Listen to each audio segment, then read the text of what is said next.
జిల్లా పల్మనేరు మండలం బొమ్మిదెడ్డి గ్రామంలో గల ఎంపీపీఎస్ స్కూల్ మూసివేశారు. గ్రామస్తులను వివరణ కోరగా విద్యార్థుల సంఖ్య తక్కువ కావడంతో మూసివేశారన్నారు. ప్రక్కన ఉన్నటువంటి నీళ్లకుంట గ్రామంలో గల స్కూల్లో విద్యార్థులు 200 మందికి పైగా ఉన్నారు.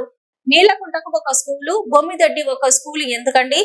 ప్రస్తుతం ఉన్న స్కూల్ దుస్థితి డంపింగ్ యార్డుగా మారింది. స్కూల్ చుట్టూ చెట్లు చూడడానికి బాధాకరంగా ఉందంటున్నారు. ఇప్పటికైనా అధికారులు, ఎంఈఓ ఈ స్కూల్ విషయంపై చర్యలు చేపట్టాలని కోరుతున్నారు.